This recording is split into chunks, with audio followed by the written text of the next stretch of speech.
तो hello guys, कैसे हैं आप लोग। जैसे कि लास्ट एपिसोड के एंड में हमने देखा था जेन इन्फेक्टेड हो चुका था और मिस्टर वोल्टर ने अपनी गन उसके ऊपर तान ली थी और वो उसको वहीं पर शूट करने वाला था, मगर वहाँ पर टीना आती है और मिस्टर वोल्टर से कहती है कि अभी हम सिर्फ 3 ही लोग बचे हैं, बाकी सब मारे गए हैं, हमें एक टीम बनकर लड़ना चाहिए और कोई ना कोई इलाज जरूर होगा इसके इन्फेक्शन को दूर करने के लिए। अगर हमने इसे भी मार दिया तो हम सिर्फ 2 लोग बच पाएंगे और हम कुछ भी नहीं कर पाएंगे, तो इसीलिए मैं कहती हूँ कि इसे छोड़ दो और इसके लिए इस इन्फेक्शन की दवाई ढूंढते हैं। अभी मिस्टर वोल्टर सोचता है और कहता है कि चलो ठीक है, लेकिन तब तक मैं इसको छोड़ूंगा जब तक इसको चक्कर नहीं आने लग जाए या इसमें मॉन्स्टर्स की पावर आने नहीं लग जाए। जैसे ही इसको चक्कर या मॉन्स्टर्स की पावर इसमें आने लग गई तो मैं इसको शूट कर दूंगा, फिर तुम भी मुझे नहीं रोक सकोगी। अभी शीना उससे कहती है मैं जानती थी कि तुम एक अच्छे आदमी और तुम इसे छोड़ दोगे। अभी मिस्टर वोल्टर शीना से कहता है कि इन्फिनेटर्स के वर्ल्ड में कोई अच्छा या बुरा नहीं होता, बल्कि एक लूजर और एक विनर होता है। अगर मुझे नेक्स्ट मिशन के लिए तुम्हें भी इधर सेक्रीफाइस करना पड़े तो मैं इसके लिए भी पीछे नहीं हटूंगा और तुम्हें भी मार दूंगा, क्योंकि यहाँ सबसे पहले अपनी जान को बचाना होता है, फिर दूसरे की जान की फिक्र करनी होगी। अभी वहाँ ज़ेन उससे कहता है कि तुम्हें जब भी जरा सा शक हो कि मैं उनके जैसा बन रहा हूँ तो तुम मुझे वहीं पर शूट कर देना। मिस्टर वोल्टर उन दोनों से कहता है कि अभी वक्त को जाया नहीं करो, बल्कि उस हिंट को ढूंढो जो उस मेन लॉर्ड ने यहाँ पर कहीं छुपाई होगी। शीना को हम देखते हैं जो उस क्लू को ढूंढने लग जाती है। तभी ज़ेन मिस्टर वोल्टर के पास आता है और पूछता है कि मुझे ये बताओ कि ये मेन लॉर्ड कौन है। भी मिस्टर वोल्टर ज़ेन से कहता है कि मुझे इसके बारे में कुछ भी नहीं पता, मगर मैं इतना जरूर जानता हूँ अपने पुराने एक्सपीरियंस की बेस पर कि ये एक हाई टेक्नोलॉजी वाला एआई होगा, कोई मींस के आर्टिफिशियल इंटेलिजेंस, और उसकी नजर में हम सिर्फ कोई कीड़े मकोड़े ही हैं और जो हम 1-2 सेकंड के बाद रोने लग जाते हैं और अपनी जान की फिक्र में एक दूसरे को मारने लग जाते हैं। इससे वो बहुत ज्यादा एंजॉय करता है, वो हम में इसी सफरिंग, ट्रेवलिंग और हमारी कोशिशों को देखना चाहता है। और अभी भी तुम में से किसी को लगता है कि ये रियल वर्ल्ड नहीं है तो तुम्हें अपने पिछले एक्सपीरियंस को देख कर ये समझ जाना चाहिए कि ये एक रियल वर्ल्ड है। यहाँ पर शीना और ज़ेन वाकई में अपने पास्ट को सोचने लग जाते हैं और कहते हैं कि ये तो सच बोल रहा है, हमने अपने कितने साथी ऐसे ही खो दिए हैं। शीना उससे कहती है कि अगर हम इस वर्ल्ड में पास हो जाएं तो फिर वो हमें नेक्स्ट वर्ल्ड में डाल देगा, अगर हम उससे भी पास हो जाए तो हमें वो तीसरे वर्ल्ड में डाल देगा, मतलब हमारे इससे बाहर जाने का कोई रास्ता भी नहीं। अभी मिस्टर वोल्टर कहता है कि अब तक हम जिंदा हैं, हमारे अंदर होप होनी चाहिए, वो हमारा 1% भी चांस दिल में जिंदा होना चाहिए कि हम 1% से भी निकल सकते हैं। तुम इसी उम्मीद को लेकर आगे बढ़ते जाओ, हम एक दिन जरूर निकलेंगे। अगर तुमने ये उम्मीद छोड़ दी तो तुम मारे जाओगे और यहीं फंस जाओगे। मिस्टर वोल्टर उन्हें ये भी बताता है कि हर एक मिशन करने के बाद हमें न्यू वर्ल्ड में भेजा जाएगा और हमें उस वर्ल्ड के मिशन पूरे करने के बाद नेक्स्ट वर्ल्ड में भेजा जाएगा, और इसी के साथ साथ हमें अपने सारे एनिमीज को एलिमिनेट भी करना होगा, और जो मेन लॉर्ड ने हमें हिंट्स दी होती है हमें उन क्लू को भी ढूंढ कर पता लगाना होगा, तभी हम यहाँ से नेक्स्ट वर्ल्ड में जा सकेंगे। मगर तुम्हें ये याद रहे कि अगर तुमने किसी भी रूल को ब्रेक किया तो तुम्हें इसकी पनिशमेंट मिलेगी, और उस पनिशमेंट में तुम्हारी जान भी जा सकती है और तुम पूरी जिंदगी के लिए यहीं फंस भी सकते हो। और जो तुम्हें पॉइंट्स मिलते हैं ये तुम्हारे पास डिडक्ट भी हो सकते हैं और ऐड भी हो सकते हैं, पर वो तुम्हारी अपनी मर्जी है। तुम अगर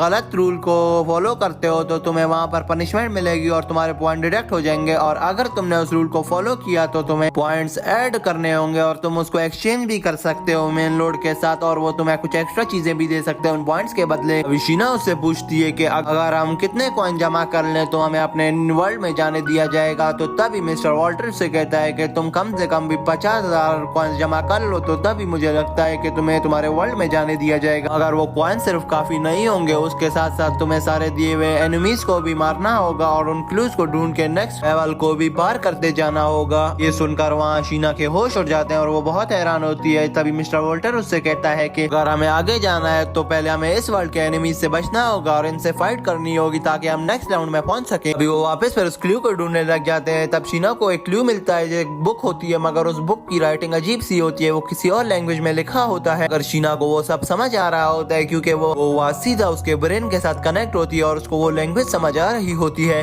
डॉक्टर साडो का नाम लिखा होता है, इसने ह्यूमंस के जीन को मॉडिफाई करने के लिए ये रिसर्च की होती है, ह्यूमन की बॉडी में कोई भी डिजीज ना बचे और वो उन डिजीज को एक ही झटके में मार दे और ह्यूमन की बॉडी सिर्फ डिजीजों से खाली हो जाए। अभी इन लोगों को वहाँ के एक डॉक्यूमेंट से इतना पता चल जाता है कि जहाँ पर वो रिसर्च हो रही होती है वो रिसर्च ह्यूमन जेनेटिक्स के लॉक्स के बारे में हो रही होती है। वो इसी क्लू को देखते हुए ह्यूमन जेनेटिक्स के और क्लू ढूंढने लग जाते हैं। तभी वहाँ पर ज़ेन को एक कंप्यूटर पे क्लू मिलता है जहाँ ज़ेन उन दोनों को बुलाता है और कहता है कि इस क्लू को पहले मैंने कभी देखा हुआ है। हाँ, ज़ेन उससे कहता है कि ये प्रोजेक्ट तो वही प्रोजेक्ट है जिसके बारे में मैं यहाँ इस वर्ल्ड में आने से पहले काम कर रहा था, जो मुझे बॉस ने दिया था, जिसके लिए मैं रात को 10-11 बजे तक बैठकर काम कर रहा था, ओवर टाइम भी भी मैंने इस प्रोजेक्ट के लिए किया है। अभी मिस्टर वोल्टर वहाँ अपना दिमाग लगाते हुए कहता है कि मुझे लगता है कि ये मेन लॉर्ड का एक क्लू है, क्योंकि उन दो वर्ल्ड के बीच में एक कनेक्शन का काम कर रहा है। अभी शीना मिस्टर वोल्टर से कहती है कि क्या तुम्हें भी लग रहा है कि मेन लॉर्ड हमें हर समय देख रहा होता है और हम उस मेन लॉर्ड की तरफ आखिरकार कैसे पहुंचेंगे। मिस्टर वोल्टर कहते हैं यहाँ कई बंदे आए और कई गए, उनमें से किसी को भी नहीं पता कि मेन लॉर्ड के पास कैसे जाना है और ना मुझे पता है। बस हमें इतना बताया जाता है कि जैसे ही हम ये मिशन को पार कर देते हैं हमें नेक्स्ट राउंड में फेंक दिया जाता है। रमेजन को दिखाया जाता है जो उस प्रोजेक्ट के पासवर्ड को बहुत सोचने के बाद याद कर ही लेता है और उस पासवर्ड को लगाकर उस प्रोजेक्ट को खोल लेता है। सही उस पासवर्ड को लगाता है तो वो इनके सामने एक वीडियो आ जाती है, जो वीडियो 3D डायमेंशन बनी हुई होती है, जो वीडियो डॉक्टर ओसाडे के असिस्टेंट की होती है। अभी वो असिस्टेंट बताता है कि जब तक ये वीडियो किसी को मिलेगी तब तक ये सारी दुनिया तबाह हो चुकी होगी, कि हम अपने एक्सपेरिमेंट को करने के बहुत करीब ही थे कि अचानक से एक मॉडिफाइड वायरस हमारे पूरी रिसर्च को तबाह कर देता है और जो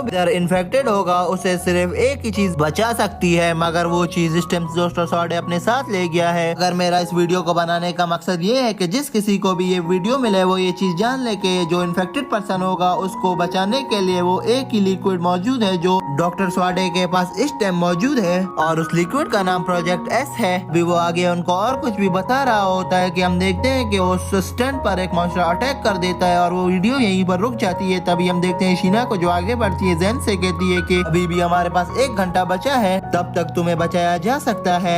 जैन को हम देखते हैं जो बहुत ज्यादा मोटिवेट हो चुका होता है और कहता है कि हम यहाँ पर जरूर सर्वाइव करेंगे और अपने वर्ल्ड में जा सकेंगे। अभी अचानक से इन सबको बहुत सारे मॉन्स्टर्स की आवाजें सुनाई देती हैं। फिर पता चलता है कि वो सारे मॉन्स्टर इस जगह पर भी आ गए हैं। आगे मिस्टर वोल्टर कहता है अभी हमें इस जगह को छोड़कर यहाँ से जल्दी आगे बढ़ना होगा, ऐसे नहीं वो मॉन्स्टर यहाँ पर भी आ जाए। और अब उस एलिवेटर का भी रास्ता बंद हो चुका है, सिर्फ हमारे पास एक ही रास्ता है जो वो सीढ़ियों से जा रहा है। अगर हमने जल्दी नहीं की तो वो मॉन्स्टर हमें सीढ़ियों से मार देंगे और वो हमसे तेज है, हमें जल्दी से ही पकड़ लेंगे। चलो जल्दी चलो, अगर खड़े हो के अपना टाइम वेस्ट नहीं करो। और दोस्तों यहीं पर ये एपिसोड एंड हो जाता है। दोस्तों नेक्स्ट एपिसोड में हम देख पाएंगे कि जेन को वो एंटीडोट मिल जाएगी और ये पता लग जाएगा कि मिस्टर ओसाडे कौन है और मिस्टर ओसाडे के पास पहुंचने के लिए उन्हें किन किन मुश्किलात का सामना करना पड़ेगा। तो दोस्तों अगर आपको वीडियो पसंद आई हो तो वीडियो को लाइक कर देना और चैनल को भी सब्सक्राइब कर देना। नेक्स्ट एपिसोड को देखने के लिए हमारे चैनल को सब्सक्राइब करके बेल नोटिफिकेशन को ऑन कर दे ताकि अगली वीडियो की नोटिफिकेशन आपको जल्द से जल्द मिल सके। बाय।